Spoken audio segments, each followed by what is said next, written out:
Saudara, kritik Rocky Gerung terkait kebijakan Presiden Jokowi di acara konsolidasi buruh berbuntut laporan polisi. Hari ini tim hukum PDI Perjuangan melaporkan Rocky Gerung ke Barreskrim Polri dengan dugaan penghinaan.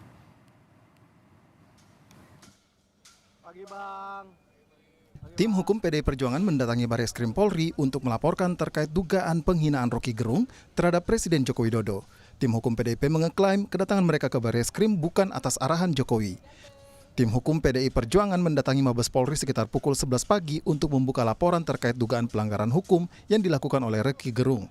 Tim hukum PDI Perjuangan mengaku telah mengumpulkan sejumlah alat bukti untuk diserahkan kepada Barreskrim Polri. Ya, kita paham lah kalau itu kan delik aduan bahwa yang merasa dirugikan nama baiknya tentu harus itu yang melaporkan. Tapi dari semua narasi percakapan yang sudah kita temukan bahwa Rocky Gerung ada menyatakan fitnah di situ, ada berita bohongnya di situ. Ya, nanti akan kita diskusikan dengan penyidik. Jadi kita akan lengkapi semua, baik mulai dari berita bohong, ada fitnah, ujaran kebencian, ada hasut dan provokasi. Ya, gitu ya teman-teman. Enggak, ini enggak ada perintah. Ya, ini memang tugas kita dari tim hukum. Ya. Pernyataan Rocky Gerung yang diduga menghina Presiden Jokowi terjadi pada 29 Juli lalu di acara konsolidasi Aliansi Aksi Sejuta Buruh di Kota Bekasi. Saat itu Rocky menjadi pembicara dan menyatakan sejumlah pendapat terkait Presiden Jokowi, diantaranya kegelisahan buruh terhadap Omnibus Law. Presiden Jokowi justru menanggapi santai pernyataan Rocky Gerung yang dilaporkan oleh tim hukum PDIP. Apa? Rocky Gerung sama Refli Terakhir. Itu hal kecil lah. Terkait Saya kerja aja. Ya. Pengamat hukum Universitas Jenderal Sudirman Hipnu Nugroho menilai pernyataan Rocky kepada Presiden sebagai kritik. Namun, sebagai delik aduan, keberatan atas pernyataan Rocky harus dilaporkan oleh Jokowi sendiri.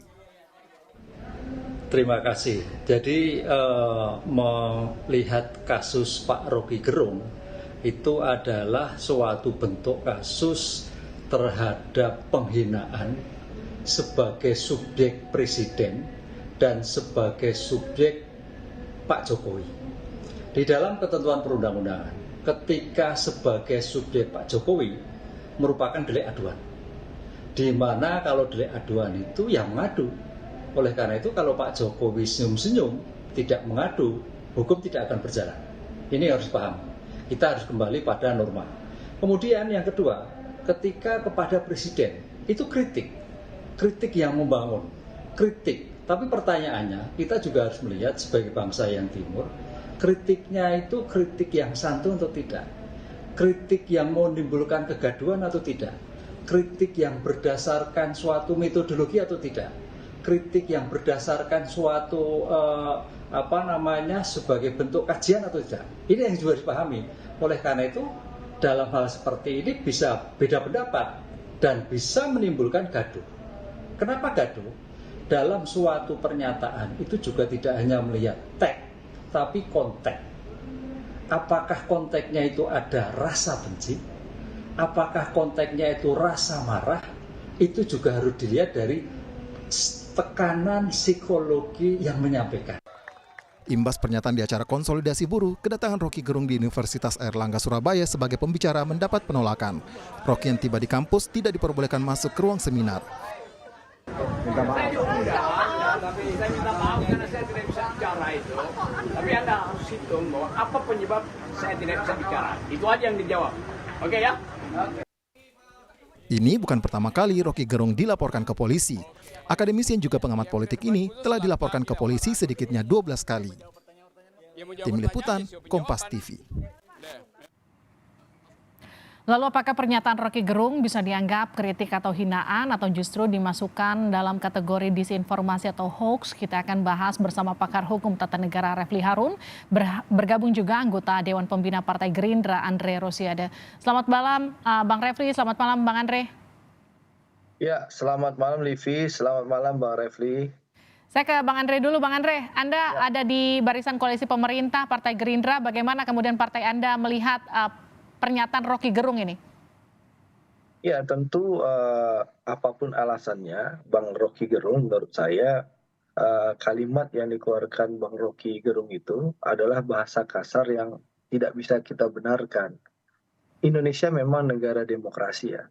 Kita boleh mengkritik penguasa, mengkritik presiden, pemimpin negara, tapi tentu kita harus menjaga adab dan etika ketimuran. Nah, kalimat-kalimat yang dikeluarkan oleh Bang Rocky Gerung inilah yang menurut saya sangat jauh dari nilai-nilai ketimuran, adab dan etika kita, yang akhirnya menimbulkan kegaduhan. Tapi saya senang melihat respon presiden bahwa beliau melihat masalah ini masalah hal yang kecil dan beliau fokus bekerja. Menurut saya itu sudah tepat respon presiden ya, menunjukkan bahwa Pak Jokowi adalah seorang negarawan. Tapi memang PR-nya itu kita mengutip kata Bang Rocky Gerung juga bahwa Indonesia, bahwa beliau meniru dari demokrasi Barat ya. Saya ingin menegaskan sesuai yang disampaikan oleh Pak Prabowo, Indonesia harus menciptakan demokrasinya sendiri. Demokrasi yang khas Indonesia apa? Demokrasi yang bisa menciptakan suasana yang riang dan gembira, suasana yang penuh persatuan. Karena sekali lagi Indonesia bisa menjadi negara maju kalau kita bersatu. Nah, pernyataan-pernyataan Bang Rocky Gerung itu malah merusak rajut persatuan kita. Nah, harapan kami tentu Bang Rocky Gerung ke depan lebih memperbaiki, mengambil kalimat-kalimat. Silahkan mengkritik pemerintah itu hak semua orang. Kita negara demokrasi. Negara kita, pemimpin kita, pejabat negara terbuka untuk dikritik.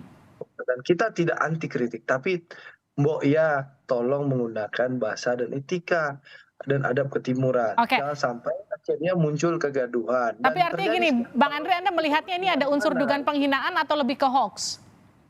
Ya, kalau menurut saya ini bahasa yang kasar dan tidak sesuai dengan etika dan adab ketimuran kita. Sehingga menurut saya tidak layak dan tidak patut seorang akademisi, seorang filosof seperti Bang Rocky Gerung mengeluarkan kalimat itu, apalagi kepada Presiden Republik Indonesia Pak Joko Widodo. Ini yang perlu menjadi catatan ya, perbaikan dan pelajaran bagi Bang Rocky Gerung, gitulah. Tapi artinya tidak perlu sampai kemudian melaporkan, itu poin utamanya dari Partai Gerindra kira-kira.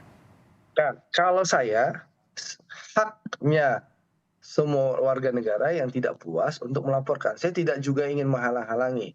Tapi bagi kami ya, demokrasi ya, pemilu harus kita hadapi dengan riang dan gembira. Nah, ini harus jadi pelajaran kita bersama. Bang Rocky bagi saya sudah melakukan kesalahan, mengeluarkan kata-kata yang kasar, tidak patut dan tidak layak dicontoh. Dan menurut saya itu tidak pantas dikeluarkan oleh Rocky Gerung, seorang filosof, seorang akademisi, kepada pemimpin negara. Silakan mengkritik Pak Jokowi, tapi tolong gunakan kalimat kata-kata sesuai adab ketimuran. Saya ke Bang Refli. Bang, Anda juga melihat atau Anda juga sempat mengunggah kemudian menjadikan videonya Bung Rocky ini kemudian hilang di laman Anda. Penilaian Anda atas pernyataan Bung Rocky ini seperti apa? Ya, ini saya akan memulai begini ya. Saya akan fokus kepada pernyataan Rocky Gerung itu, yang BT itu ya. Tidak sebutkan kepanjangannya. Dan kalau kita fokus pada itu ya, maka kan pertanyaan kita adalah apakah itu penghinaan, apakah itu berita bohong, apakah itu ujaran kebencian yang berbau sara, kan begitu. Tapi saya klarifikasi dulu, saya itu live streaming. Dan bukan hanya saya yang live streaming, ada beberapa YouTube lainnya. Dan itu kan biasa kalau ada kegiatan live streaming. Bagaimana bisa memprediksi kata-kata orang? Itu no big deal. Kalau kita bicara mengenai penghinaan, ya, penghinaan itu sesuatu yang sifatnya subjektif. Subjektif terhadap orang yang menerima ujaran tersebut. Nah, kalau Pak Jokowi mengatakan itu masalah kecil, fokus kerja, loh kok orang lain merasa terhina, itu kan aneh menurut saya ya. Kan kalau kita bicara, kita harus disiplin nih hukumnya, delik aduan gitu kan. Nah, lalu saya tahu tiba-tiba akan dibelokkan kepada berita bohong. Lalu kemudian akan dibelokkan pada ujaran kebencian. Itu pun saya harus garis bawahi, biar kita punya disiplin hukum, ya. Bahwa kalau kita bicara tentang berita bohong atau hoax, ya, itu harus merupakan sebuah fakta, bukan opini. Kalau dia berupa opini, kita nggak bisa katakan itu berita bohong atau tidak bohong, karena opini itu sifatnya subjektif. Saya katakan, Messi pemain sepak bola hebat. itu bukan fakta, itu opini karena ada kata-kata hebatnya. Penilaian yang sifatnya kualitatif itu, baik itu positif maupun negatif, itu adalah opini. Nanti saya bicara soal etika, soal ketimuran itu soal lainnya. Nah, karena itu tidak bisa dikatakan bahwa itu hoax. Sama saja misalnya ada pernyataan yang menyamakan presiden seperti Umar bin Khattab. Pernah kan kita. Nah, itu adalah opini juga, tapi opini yang sifatnya positif tentunya. Pemerintahan.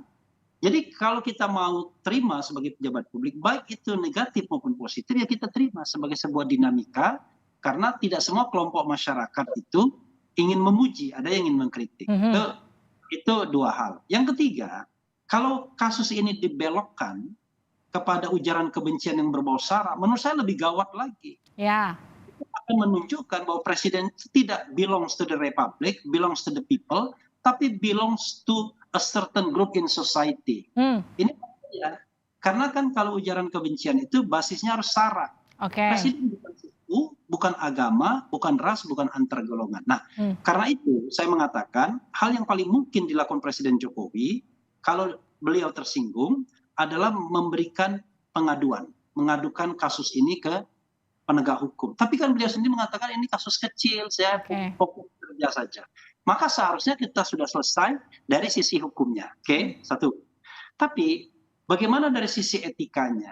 Ya saya setuju. Saya pun bukan termasuk orang yang suka melontarkan kata-kata kasar. Ya, kata-kata yang you name it. Kapan misalnya saya mengatakan seorang itu pejabat publik itu dengan kata-kata kasar, kan begitu? Itu adalah soal etika. Tapi soal etika itu bukan hukum. Etika itu soal pantas tidak pantas. Kalau seandainya pernyataan Rocky itu dianggap tidak pantas, maka sesungguhnya dia sudah menerima hujatannya, bahkan 2 kali lipat, 100 kali lipat. Ada yang mengatakan Rocky itu anak pelacur, ada yang mengatakan Rocky garong dan lain sebagainya. Yang menurut saya jauh lebih sadis dibandingkan apa yang dilontarkan. Bang Refli, izin saya potong. Tapi bagaimana kemudian memisahkan antara kritik, hinaan, apalagi kalau kita bicara konteksnya hukum terkait dengan jabatan presiden. Misahinnya gimana? Jadi begini, ini Mbak siapa namanya? Mbak Livi ya? Yes. Jadi Mbak Livi, jangan jadi orang awam juga. Ini mohon maaf ya. Kan saya katakan tadi, sebuah lontaran kritik atau hinaan itu sangat subjektif sifatnya. Bergantung Presiden Jokowi. Kalau Presiden Jokowi merasa itu hinaan, dia lapor. Tapi kalau dia tidak lapor, artinya dia merasa nggak dihina. Karena harus pada subjeknya, pada objeknya, orangnya. Loh, kalau misalnya orang mengatakan Refli Harun goblok, bodoh, tiba-tiba yang terhina orang lain, itu kan tidak kompatibel namanya. Nah, karena itu kalau kita bicara hukum, ada kompatibilitas seperti itu. Tapi kalau misalnya, anak saya marah, istri saya marah, pendukung saya marah, itu adalah sifat subjektivitas. Tetapi itu bukan, karena hukumnya mengatakan yang bersangkutanlah yang harus mengadukan. Nah, tadi kan tim hukum PDIP misalnya mengatakan tidak konsultasi dengan Presiden Jokowi. Presiden Jokowi mengatakan no big deal, kasus kecil, dia mau kerja aja.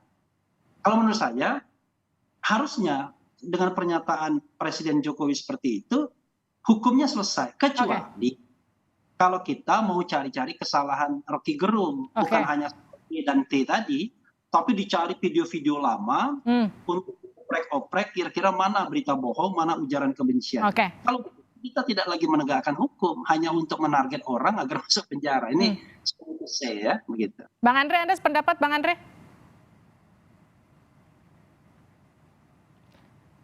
Tolong di-unmute Bang Andre.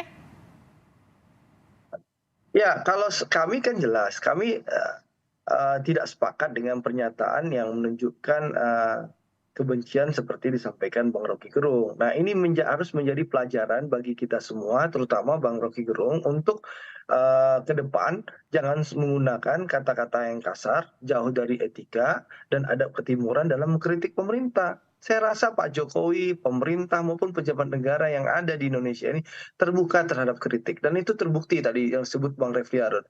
Bagi Presiden, saya membaca gestur yang disampaikan Presiden tidak akan melaporkan Rocky Gerung. Itu menunjukkan bahwa Pak Jokowi sangat berlapang dada dan berjiwa negarawan ya. Beliau terbuka terhadap kritik. Tapi ini kan menimbulkan kegaduhan Bang Refli. Ini yang harus jadi pelajaran. kita kan ingin demokrasi pemilu 2024 ini harus kita jadikan kenduri demokrasi. Oke. Rakyat dengan riang dan gembira datang ke TPS. Nah, tapi karena pernyataan Bang Rocky Gerung yang menurut saya terlalu kasar, jauh dari adab dan etika ketimuran, ini menimbulkan kegaduhan yang mungkin saja ini bisa mengganggu cita-cita kita pemilu yang riang dan gembira dan penuh semangat persatuan. Nah, ini yang harus jadi catatan Bang Rocky Gerung untuk ke depan jangan mengulangi hal-hal seperti ini lagi gitu loh. Ini yang patut kita sayangkan. Sekali lagi kita ingin pemilu ini penuh rasa persatuan karena Pak Prabowo meyakini demokrasi Indonesia ini adalah demokrasi yang khas, demokrasi yang penuh persatuan. Seperti itu, Livi. Terima kasih Bang Andre, terima kasih Bang Refli telah bergabung bersama kami di Sapa Indonesia Malam.